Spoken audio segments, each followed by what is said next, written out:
Hello student, जैसा कि मैंने आपसे कमिटमेंट करी थी कि अर्थमेटिक प्रोग्रेशन जब एंड हो जाएगा तो वहाँ पे आपको जीपी और एचपी का इंट्रोडक्शन दे दूंगा। क्लियर? तो वही बात मैं यहाँ पे करना है हूँ।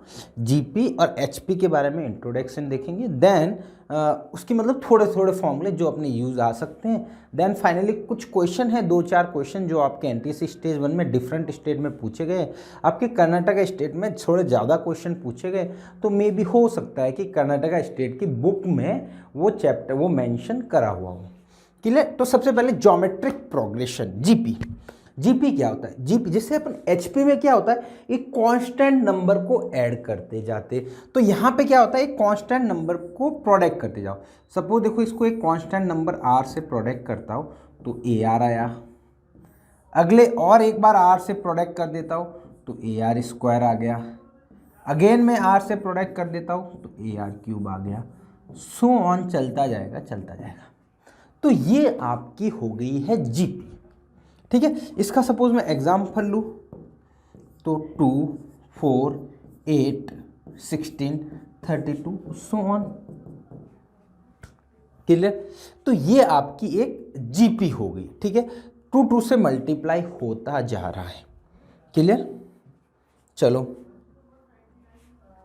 अब देखो, यहां पे जो ए है वो क्या है आपका डियर, फर्स्ट टर्म।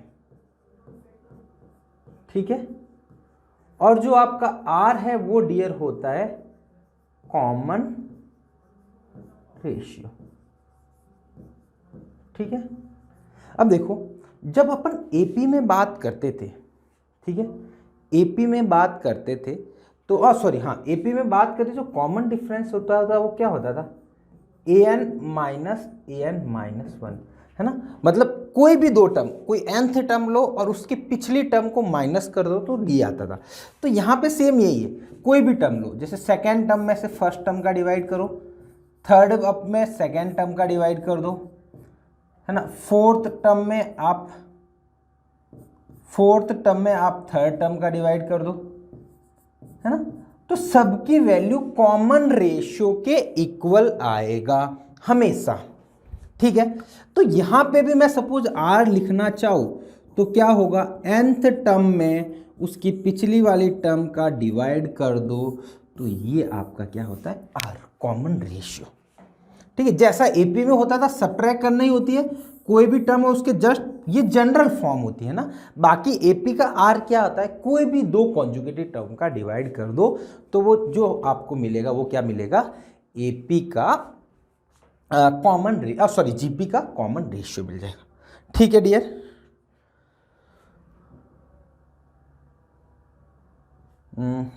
यहाँ कुछ मैंने लिख भी रखे थे, सॉरी,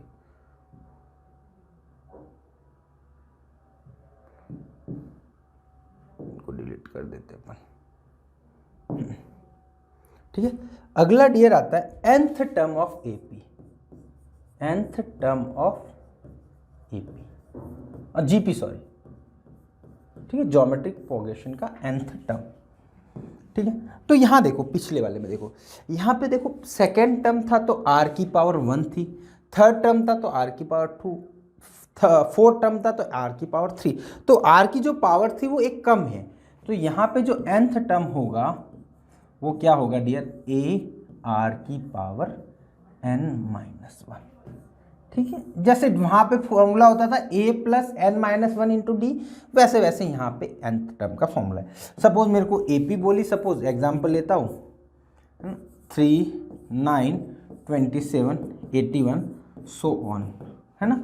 सपोज मेरे को बोला इसका कोई भी टर्म निकालना है ना। सपोज मेरे को बोला 10th टर्म बताओ, इस एपी का 10th टर्म बताओ, तो A10 निकालना है तो वो डियर क्या होगा, a इंटू आर की पावर n-1, यानी तो a कितना है इसका 3, r कितना होगा, r होगा 9/3 यानी 3। ठीक है डियर, तो आपका r भी 3 है, तो 3 की पावर n कितनी थी, 10-1 यानी 3 इंटू 3 की पावर 9 यानी डियर 3 की पावर 10 इसका आंसर हो गया। ठीक है, तो ये आपका एपी जीपी का हो गया nth टर्म का फॉर्मूला, उसको यूटिलाइज ऐसे कर सकते हो। ठीक है, अगला होता है dear sum of n terms of GP. ठीक है डियर, सपोज मेरे को इनका सम निकालना है, ए प्लस ए आर, उसका अगला term A R square, so on चलता जाएगा, ए आर की power N minus one, nth term. तो इस एस एन का फॉर्मूला होता है डियर ए इंटू आर की power N minus one upon R minus one. यहाँ पे डियर होता है कि जो आर का मॉड हो ना वो 1 से ज़्यादा हो तो ये फॉर्मूला यूज़ करता हो। सपोज इसकी मॉड्यूलस की वैल्यू कम हो, ए इंटू आर की पावर, इसका सपोज आर छोटा हो 1 से, तो 1 माइनस आर की power N upon 1 minus R, ये होता है। यहाँ पे मॉड्यूलस ऑफ आर क्या हो, लेस देन 1 हो, तो मैं ये फॉर्मूला अपना यूज़ कर लेता हूँ। ठीक है डियर, तो ये अपने फॉर्मूला होता है जीपी के nth टर्म का formula, sum of n term का फॉर्मूला। ठीक है ना। हाँ, अब देखो यहाँ पे सपोज मैं एक एग्जांपल लेके आपको समझा देता हूँ। सपोज मेरे को इनका सम निकालना है, 2 4 8 16, ठीक है, और एक 32 लेना चाहो तो ले लो, कोई दिक्कत नहीं।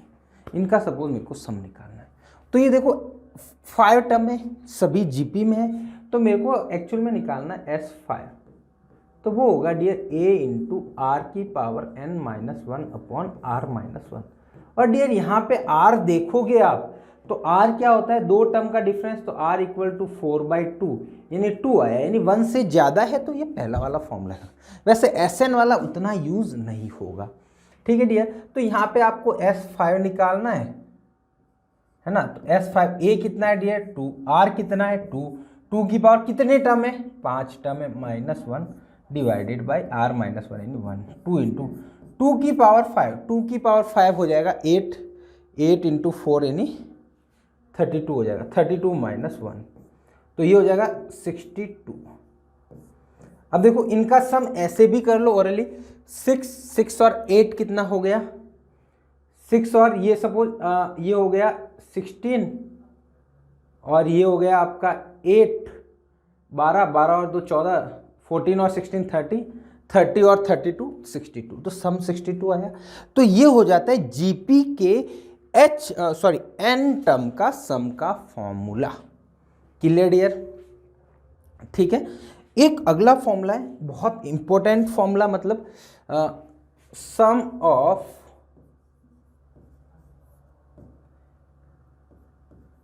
Infinite term in GP. ठीक है डियर, है ना। इसको थोड़ा सा आप समझोगे तो आप समझ में आ जाएगा।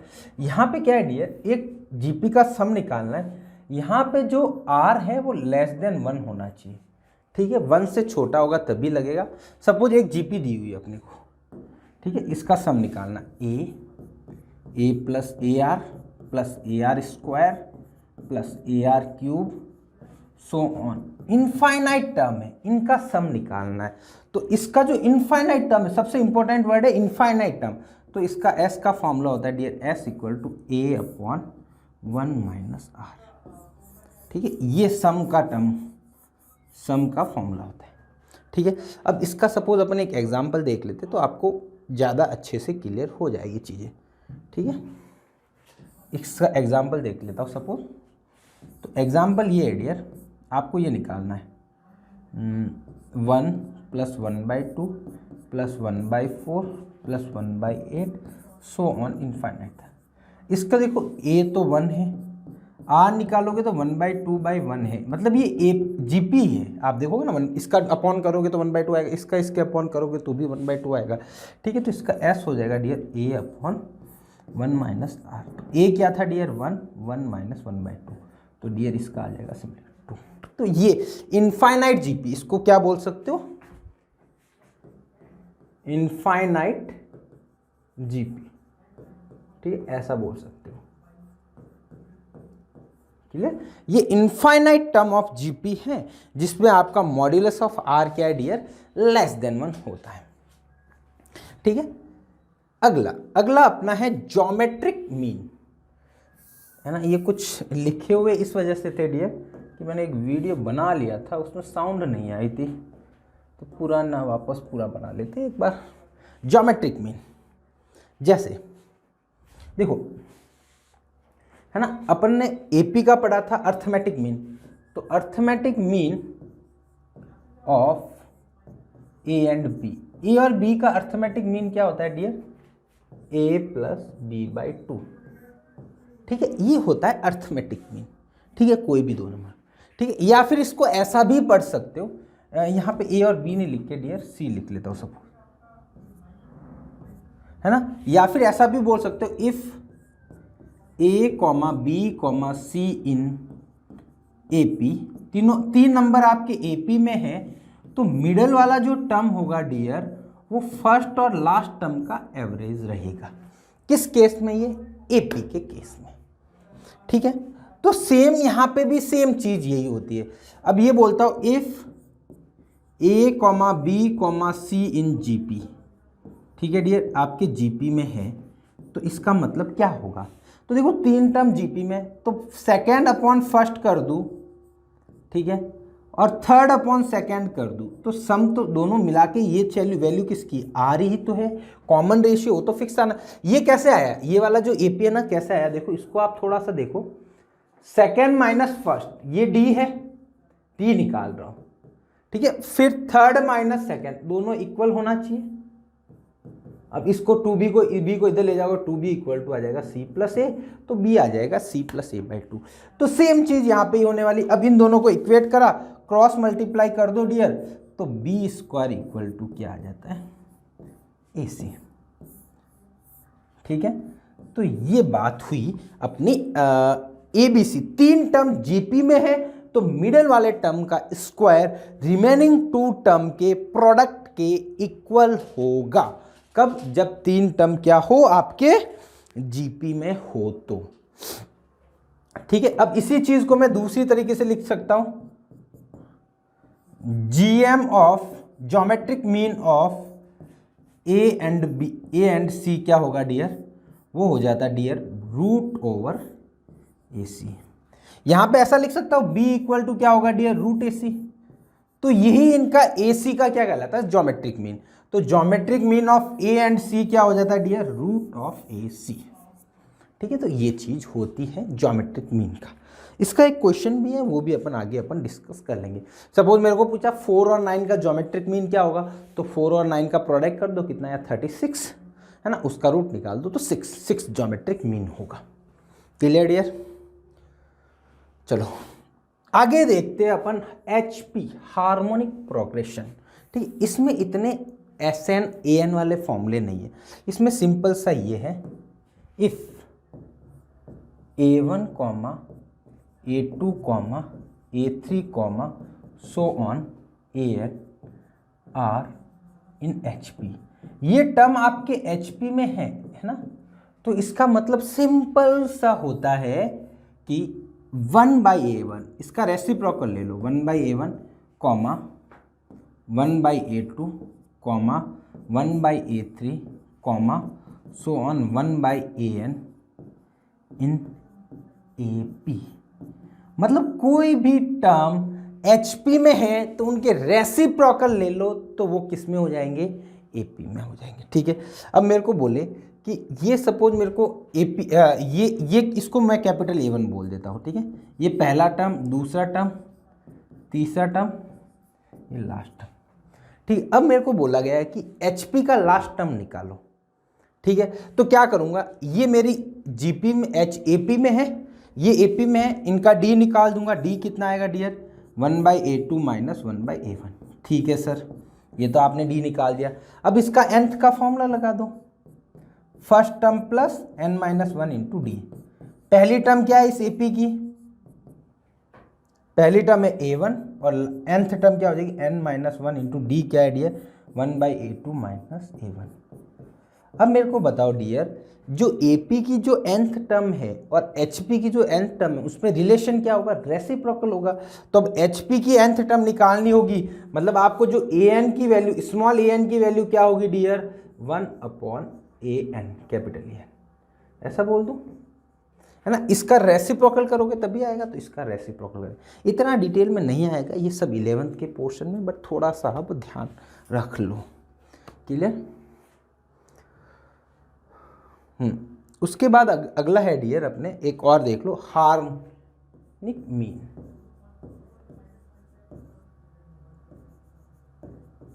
जैसे अर्थमेटिक मीन होता है, ज्योमेट्रिक मीन होता है, वैसे हार्मोनिक मीन होता है HM।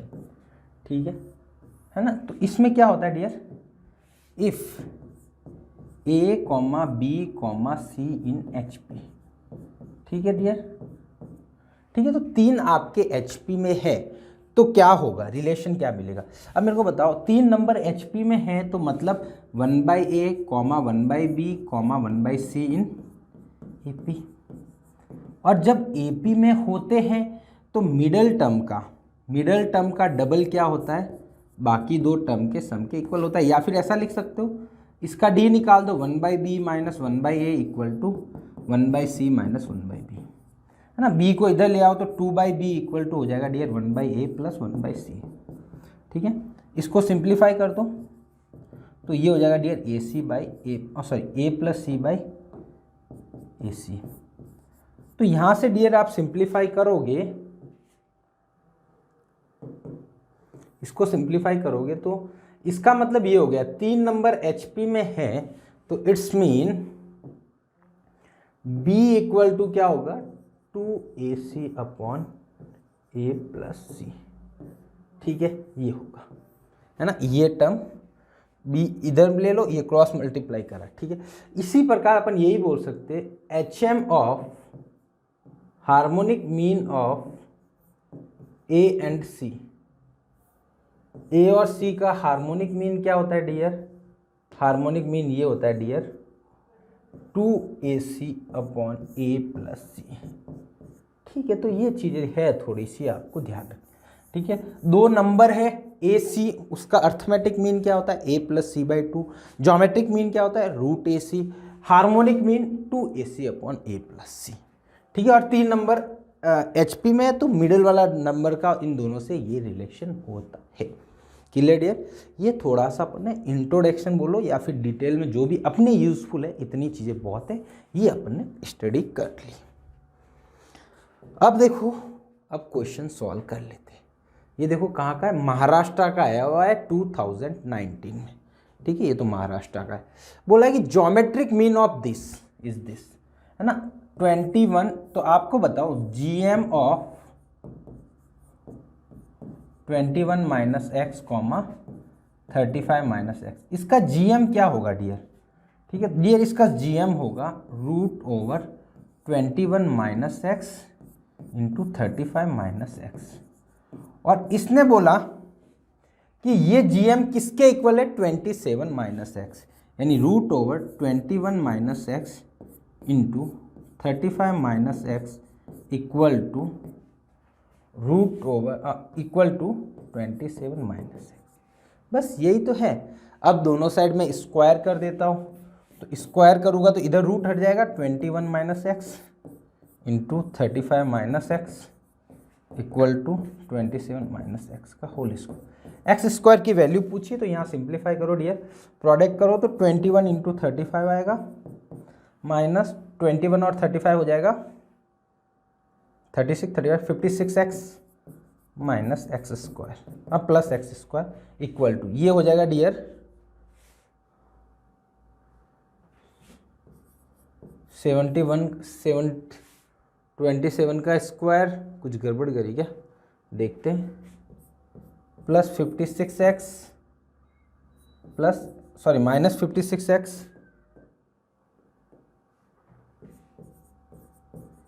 प्लस, अच्छा माइनस 54 होगा ना, प्लस एक्स स्क्वायर। तो ये एक्स स्क्वायर से एक्स स्क्वायर गया। ठीक है, इन दोनों को यहाँ पे अपने को सिंप्लीफाई करना पड़ेगा थोड़ा सा प्रोडक्ट। 25 5 ज़ा 5, 10 कैरी में जाएगा 63, यानी 73 minus 56x equal to 729 minus 54x। ठीक है, तो इनको इधर ले आओ तो आपका डियर बनेगा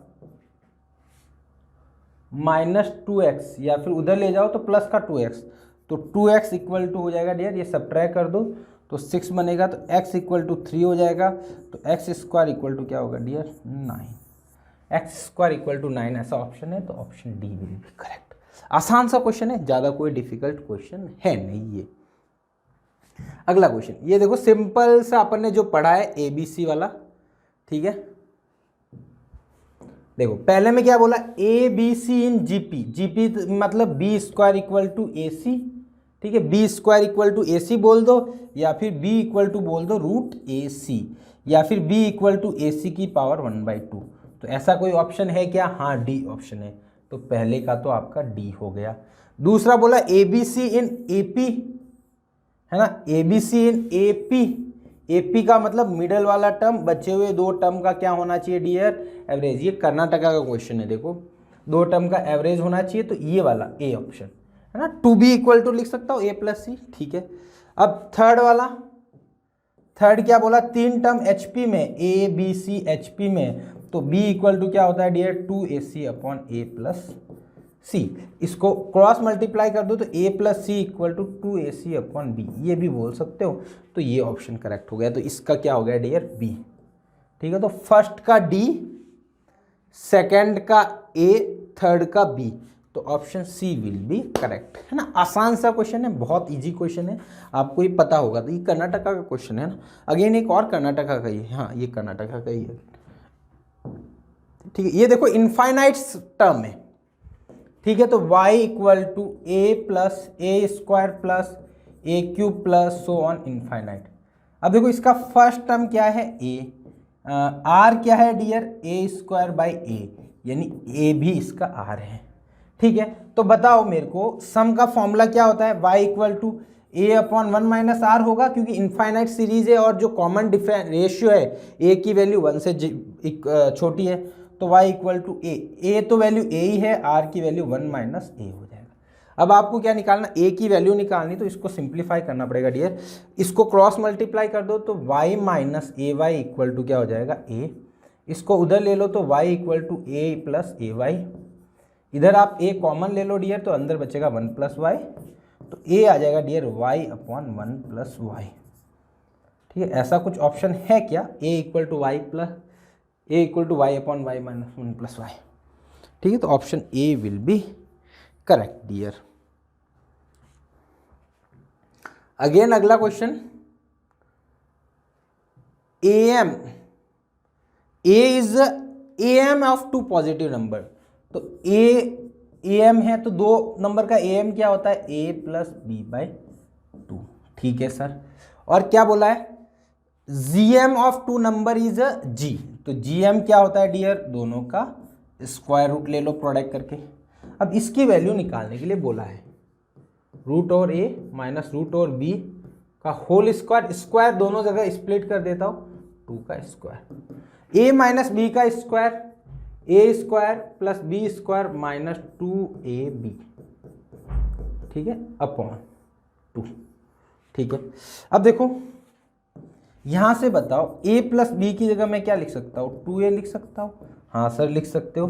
तो यहाँ पे मैंने लिख लिया 2A कैपिटल A - 2 × √AB की जगह मैं G लिख सकता हूँ, G सर, ठीक है सर, अपॉन 2, ऊपर 2 कॉमन ले लो, A - G बचेगा, अपॉन 2 से 2 कट गया, तो A - G आपका आंसर आ गया। तो A - G ऐसा ऑप्शन है क्या? हाँ डियर, ऑप्शन बी आपका करेक्ट हो गया। अगेन आसान सा क्वेश्चन है, बहुत इजी क्वेश्चन है, ये भी कर्नाटका में आया हुआ है। एक लास्ट क्वेश्चन अगेन, ये भी कर्नाटका का है, HP का दिया हुआ है, देखो। अब देखो इसने क्या बोला है, मेरे को सिंपल सा, ये क्वेश्चन अपन ने AP में भी करा हुआ है, ठीक है। तो देखो इसने बोला है कि mth टर्म ऑफ HP बोला है, HP कितनी है, n है, ठीक है। तो बताओ mth टर्म ऑफ AP कितना होगा डियर, 1/n होगा कि नहीं होगा, अरे रेसिप्रोकल होता है, ठीक है सर। सिमिलरली अगले में बोला है nth term of AP, nth term of HP वो कितना है डियर, m है। तो बताओ nth टर्म ऑफ AP कितना होगा रे डियर, 1/m होगा। और अब अपने को निकालना है mth टर्म ऑफ एपी। अब देखो ऐसा क्वेश्चन अपन ने आप आराम से करा है अपने एपी में, आप एपी क्वेश्चन खंगालना आराम से मिलेगा। तो इसमें ये होता है dear mth term of AP निकालते हो, mth टर्म ऑफ एपी, तो वो डियर आता है आपका 1। ठीक है, आप चेक कर लेना, ये है ना, इससे डी निकाल दो पहले।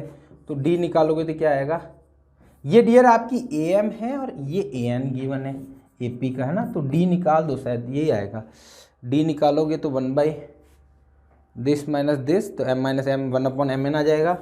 ठीक है, फिर आप ए निकालोगे, a plus m minus 1 into D equal to 1/n, तो mn करोगे 1/mn ऊपर जाएगा उधर। ठीक है, सही यही आएगा। ठीक है, mnth टर्म ऑफ एपी कितना आ जाएगा, ये आ जाएगा। mnth टर्म ऑफ एपी ये आ गया, तो mnth टर्म ऑफ HP क्या हो जाएगा डियर, इसका रेसिप्रोकल हो जाएगा। तो 1/1 यानी 1 ही आंसर आएगा। तो ऑप्शन सी करेक्ट है। इन दोनों को सॉल्व करके ये 1 कैसे आता है, ऐसे 2 क्वेश्चन करे। एक तो मैंने शायद एग्जाम्पल में कराया, देन प्रीवियस ईयर के क्वेश्चन में भी ऐसा क्वेश्चन अपन ने डिस्कस करा है। क्लियर। तो होप आपको ये चीज़ें सब समझ में आई होगी, एपी जीपी और एचपी के बारे में, जो आपके लिए इम्पोर्टेंट है। कोई स्टेट में क्वेश्चन पूछे गए, कोई भी स्टेट में हो, इससे ज़्यादा टफ आपको क्वेश्चन नहीं पूछेंगे। इवन एजीपी भी बनती है ना, अर्थमेटिक गॉमेट्रिक प्रोग्रेशन, है ना, एजीपी होती है, और भी सीरीज़ बनती है। वो अपन 11th क्लास में आप इफ़ जेई की प्रिपरेशन करते हो या स्कूल के एग्ज़ाम में दोगे तो वहाँ पे आपकी यूज़ आएगी। बट अपने जो पर्पज़ है इतना बहुत है, इतने में आपका काम चल जाएगा, मतलब बहुत अच्छे से चल जाएगा, ऐसी बात नहीं। क्लियर। तो होप ये लेक्चर आपको पसंद आया होगा। ठीक है, और इसी के साथ अपना अर्थमेटिक प्रोग्रेशन वाला चैप्टर है वो एंड हो गया है। तो बहुत कम ही चैप्टर बचे हुए, आप एनटीएससी की प्रिपरेशन में लगे रहिए। हम और जो बचे हुए चैप्टर है वो भी मैं बड़े जल्दी से अपलोड कर दूंगा। क्लियर। बाकी आप स्टडी कर देते रहिए। वीडियो देखने के लिए थैंक यू सो मच।